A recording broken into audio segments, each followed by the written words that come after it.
नमस्कार दोस्तों, मैं अनुज एक बार फिर से लेकर आया हूँ सामाजिक विज्ञान में जल संसाधन कक्षा 10 में भूगोल का चैप्टर है ये। जल संसाधन कक्षा 10। ठीक है, चलिए हम बात कर लेते हैं जल संसाधन। जल संसाधन में हम आप लेकर आए हैं टॉपिक जल दुर्लभता और जल संरक्षण एवं प्रबंधन की आवश्यकता।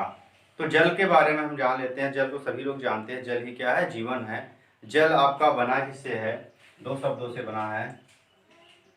क्या है? H2 प्लस O मिला के हो जाएगा H2O। हमारा क्या हो जाएगा? ये क्या है? जल है।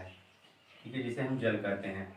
हाइड्रोजन और ऑक्सीजन को मिलाकर क्या बनाया गया है? जल। ये जल हमारा क्या है? जल जो है ये 3 अवस्थाओं में पाया जाता है। पहला तो हमारा ठोस, गैस और द्रव, या इसको हम द्रव पहले कर दें। द्रव, ठोस, फिर गैस। जैसे द्रव, आप लोग जो पानी होता है, जल जिसे कहते हैं, जल क्या है? जल ये द्रव है। द्रव से ये परिवर्तन हो जाता है किसमें? ठोस में। ठोस क्या है? ये बर्फ जो होता है, बर्फ वो ठोस बन जाता है।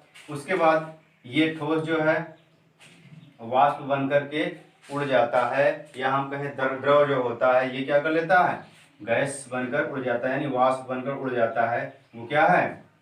यानी तीनों अवस्थाओं में ये जल जो है पाया जाता है।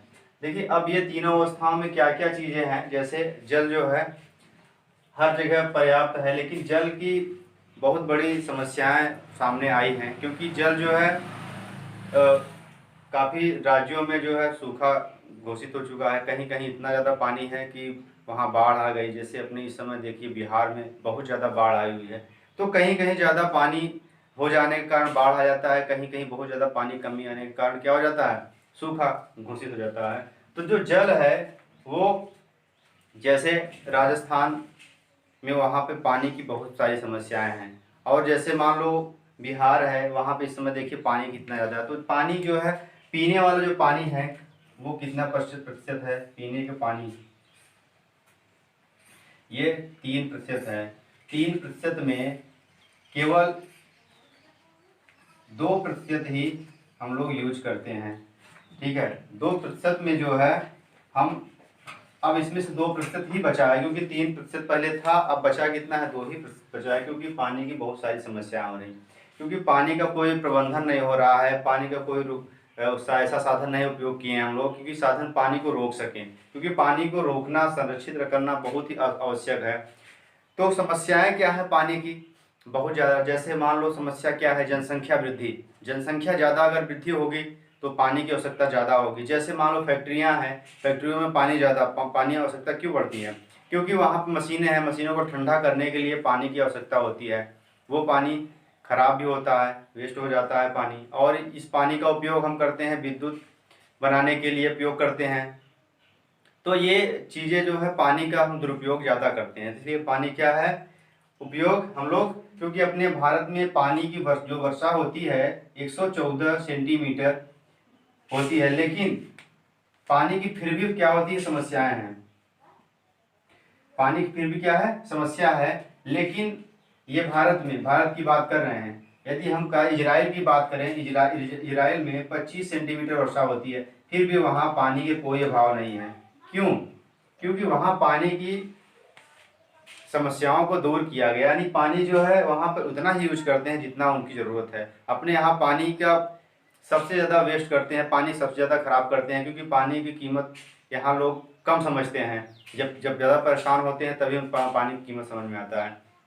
तो ये पानी, इसलिए कई कई राज्यों में जो है सूखा घोषित हो गया। जैसे महाराष्ट्र कुछ इलाकों में जो है वहाँ पानी बिल्कुल ही ख़त्म हो गया है। पानी वहाँ पीने के लिए कम से कम काफ़ी दूर वहाँ के पैदल जाते हैं वो लोग पानी के लिए। तो पानी जो है, पानी को संरक्षित करना चाहिए। अब देखते हैं पानी, देखिए जल दुर्लभता क्या है? जल दुर्लभता यही है जहाँ पर पानी की कमी हो, या किसी राज्य, किसी देश, या किसी प्रदेश में, या किसी जिले में, या किसी गांव में जो पानी की कमी हो, वही क्या है? वही जल दुर्लभता कहलाता है। यानी पानी की कमी क्या कहलाता है? जल दुर्लभता कहलाता है। और जैसे आपको क्या है? जल संरक्षण। जल संरक्षण क्या है? जल संरक्षण वह है, जैसे पानी, जैसे बरसात हुई, बरसात होने के बाद पानी को इकट्ठा कर लिया गया, उसको संरक्षित कर लिया गया और उसे उसका उपयोग किया गया, न कि हम जमीन से निकाल कर सबमर्सिबल से या किसी तरीके से निकाल करके हम उसका उपयोग किए। जैसे मान लो कुछ भी सिंचाई करना हुआ, कुछ भी करना हुआ तो उसका संरक्षण करते हैं, क्योंकि जब पानी अगर कोई बरसता है, अगर ऊपर से पानी की बूंदें गिरेंगी तो अगर हम यहाँ पे टैंक बना के रखेंगे तो पानी क्या होगा, इसमें संरक्षित रहेगा, भरा रहेगा। तो कुछ दिन तक इसमें पानी स्टोर रहेगा। वो क्या होगा, ये लगभग ये जो है अवशोषित कर लेगा, धरती जो है अवशोषित कर लेगी, कुछ न कुछ पानी उसके नमी जो है नीचे चली जाएगी, कुछ दिन तक स्टोर रहेगा। यदि अगर हम ऐसा नहीं करेंगे तो बारिश होगी और बारिश होने के बाद क्या होगा जो है, ये अगर हम टैंक नहीं बनाएंगे, बारिश हुई और ये वाष्प बन के फिर पुनः ऊपर चला जाता है, क्योंकि अभी आपको बताएं ये द्रव से गैस में परिवर्तित हो जाता है, ठीक है। और अगर इसको संरक्षित नहीं करेंगे तो क्या होगा, ये वाष्प बनकर उड़ जाएगा। तो इस तरीके से पानी को संरक्षित करना बहुत आवश्यक है। बरसात जो होती है वो लगभग हमारे पास केवल 5% ही बच पाता है, बाकी सब उड़ जाता है, पानी वाष्प बन के फिर पुनः चला जाता है। तो ये पानी को संरक्षित करना बहुत आवश्यक है। अब देखिए संरक्षण, जल संरक्षण आपको कई तरीके हैं। आप तालाब जो होता है, तालाब को खोद करके उसे हम संरक्षित कर सकते हैं उसमें। और जैसे मान लो नदी तालाब है, बांध बनाकर किसी नदियों का पानी हुआ उसको क्या करते हैं, बांध बना करके रोकते हैं। जैसे यहाँ प्रबंधन की आवश्यकता, प्रबंधन क्या क्या है, जैसे मान लो जल का प्रबंधन करना चाहिए। प्रबंधन मतलब वो पानी को स्टोर करने की व्यवस्थाएं करनी चाहिए। जैसे आप देख सकते हैं, जैसे बांध बनाकर नदियों का पानी जो है, जो बरसात होता है नदियों के पानी आती है, वो बांध बनाकर तो पानी को रोका जाता है, स्टोर कर लिया जाता है। तो वो पानी जो है आप उसको स्टोर करके उसका उपयोग कर सकते हैं।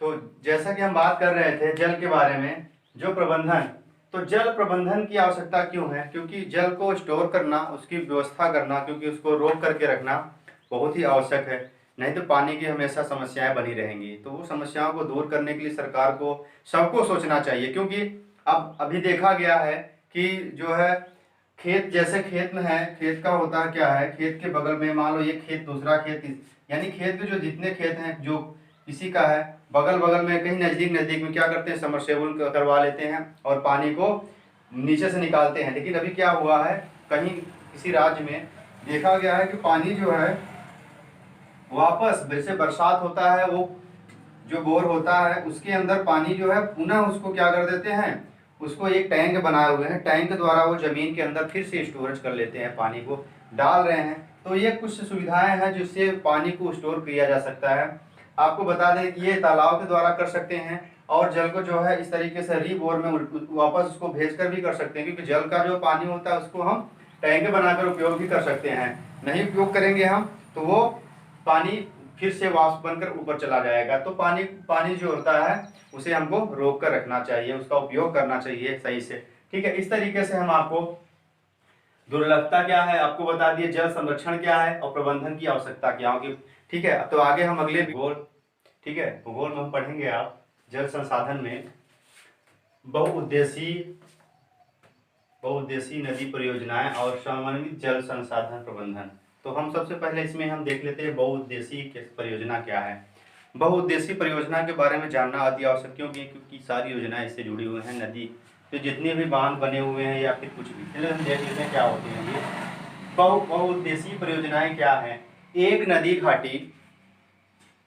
घाटी परियोजना जो एक साथ कई उद्देश्यों जैसे सिंचाई, बाढ़ नियंत्रण, जल एवं मृदा संरक्षण, जल विद्युत, जल परिवहन, पर्यटन का विकास, कृषि एवं औद्योगिक विकास आदि की पूर्ति करती है, उसे बहुउद्देशीय परियोजना कहलाती है, ठीक है। बहुउद्देशीय परियोजना, भारत के पहले प्रधानमंत्री पंडित जवाहरलाल नेहरू ने इस बहुउद्देशीय परियोजना को भारत का मंदिर कहा था, ठीक है। तो इस तरीके कि हम जान चुके, इसके पहले आपको बताया बहुउद्देशीय परियोजनाएं क्या होती हैं। चलिए हम कुछ बहुउद्देशीय परियोजनाएं के बारे में हम लोग जान लेते हैं, कौन कौन सी परियोजनाएं हैं। तो चलिए हम दिए आपको लिखे हैं बोर्ड पर, हम आपको एक एक करके बताएंगे, ठीक है। तो देखिए नदी परियोजना और नदी और लाभान्वित राज्य, कितने इसमें कितने राज्य हैं, जो इस परियोजना से लाभ पाते हैं उन राज्यों के बारे में भी बताना है हमको। चलिए हम बात करते हैं, चलिए देख लेते हैं ब्लैक बोर्ड में क्या लिखा है।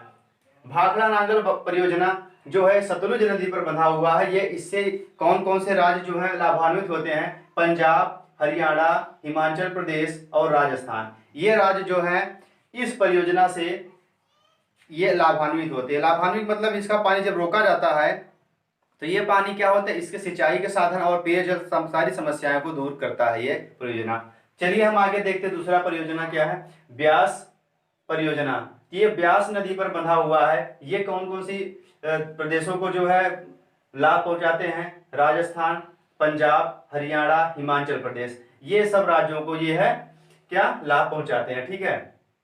दामोदर परियोजना, दामोदर परियोजना सबसे पुरानी, यानी ये 1948, कितना 1948 में पंडित जवाहरलाल नेहरू द्वारा ये इसको शुरू किया गया था। सबसे पहले यही है और ये विदेशी परियोजना के पर आधारित है। तो ये कौन सा है? दामोदर परियोजना। ये दामोदर नदी पर बनाया गया है। ये झारखंड और वेस्ट बंगाल दोनों जो राज्य हैं वो क्या है, दोनों इसके अंतर्गत ही लाभ पाते हैं। और हीराकुंड बांध परियोजना जो है, हीराकुंड बांध परियोजना, महानदी, ये कहाँ पड़ता है? उड़ीसा में, और ये उड़ीसा राज्य को ये लाभ पहुंचाता है। अब हमारा पांचवा है चंबल परियोजना। चंबल नदी पर यह बना हुआ बांध है। ये राजस्थान और मध्य प्रदेश दोनों राज्यों को ये क्या है वो लाभ पहुंचाता है। अब हम देखते हैं छठवां, तुंगभद्रा परियोजना। तुंगभद्रा परियोजना, ये तुंगभद्रा नदी है उस पर बनाया गया बांध है। आंध्र प्रदेश और कर्नाटक दो राज्य हैं जो उनको क्या करता है, वो लाभ पहुंचाता है। अब आगे हम देख लेते हैं, ये मयूराक्षी परियोजना है। ये मयूराक्षी नदी है, ये वेस्ट बंगाल में पड़ती है। ऐसा नाम लग रहा है ना, ये जिसे वहां पे दुर्गा और ये काली, यानी उस नाम जो वहां पे लेते हैं इस तरीके से नाम वहां पे रखा जाता है। तो वहां पे क्या रखा गया है?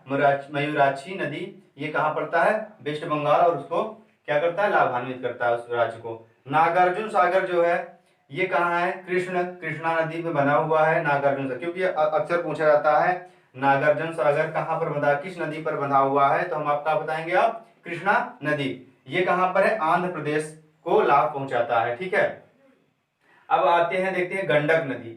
गंडक नदी ये परियोजना का नाम भी है और गंडक नदी नाम भी इसका है। और ये कहाँ पहुंचाता है ये इसका लाभ? ये बिहार और नेपाल दो राज्य हैं जिनको लाभ पहुंचाता है। अब हम देखते हैं फरक्का। ये फरक्का ये गंगा और भागीरथी नदी दोनों पर बंधा हुआ है और ये किसको पहुंचाता है लाभ? ये पश्चिम बंगाल राज्य को लाभान्वित करता है। अब हम आगे देख लेते हैं, और इंदिरा गांधी नहर परियोजना, ये सतलुज नदी पर बना हुआ है और राजस्थान, पंजाब, हरियाणा तीन राज्य ऐसे हैं जिनको ये लाभान्वित करता है, जिनको वो लाभ पहुंचाता है। ठीक है। अब देखते हैं उकाई परियोजना जो है ये ताप्ती नदी पर बना हुआ है। ये गुजरात में है, गुजरात के राज्यों को ये पहुंचाता है लाभ। अब हम देख लेते हैं रिहंद जो है, रिहंद बांध रिहंद नदी पर बंधा हुआ है। ये कहाँ पड़ता है? उत्तर प्रदेश में पड़ता है। ठीक है। अब उसके बाद हम टिहरी बांध कहाँ पर है? भागीरथी नदी पर है। ये कहाँ पहुंचाता है? किस राज्य को लाभ पहुंचाता है? उत्तराखंड। ठीक है। अब देखते हैं रामगंगा नदी पर बना हुआ है। ये उत्तर प्रदेश में पड़ता है। पनामा नहर आप लोग सभी जानते होंगे। ये कहाँ पर है? पनामा, ये नहर मतलब बहुत बड़ी नहर है, इसको नदी भी इसको नाम जानते हैं। तो ये कहाँ पर है? गुजरात। राणा प्रताप चंबल नदी पर बना हुआ है। ये राजस्थान में पड़ता है। ठीक है। राजस्थान को लाभान्वित करता है। तुलबुल ये परियोजना कहाँ पर है? झेलम नदी पर बना हुआ है। ये जम्मू कश्मीर को लाभ पहुंचाता है। और एक है दुलहस्ती जो है ये चिनाब नदी पर बना हुआ है, जम्मू कश्मीर को लाभ पहुंचाता है। अब हम देख लेते हैं सबसे लास्ट, सरदार सरोवर नर्मदा नदी पर बना हुआ है। ये मध्य प्रदेश, महाराष्ट्र और राजस्थान को लाभान्वित करता है। तो ये आप समझ गए होंगे परियोजनाओं के उद्देश्य क्या है, परियोजनाएं किस लिए बनाई गई हैं और परियोजनाएं का काम क्या होता है। तो ये परियोजना जो है इन राज्यों को लाभान्वित करती हैं। तो इस परियोजना से बहुत सारे लाभ हैं, क्योंकि ये परियोजनाएं नहीं होती तो जो राज्य में ये सिंचाई का साधन इससे ज़्यादा मुहैया होते हैं। और ये इससे कई चीज़ आपको हम बताएं उसमें कि विद्युत उत्पादन भी किया जाता है और सिंचाई के साधन भी किए जाते हैं और पेयजल की व्यवस्था भी कराई जाती है। तो इस निम्न प्रकार से समझ सकते हैं कि ये परियोजनाएं कितनी लाभकारी हैं। तो अगला हम आपको बताते हैं, ठीक है।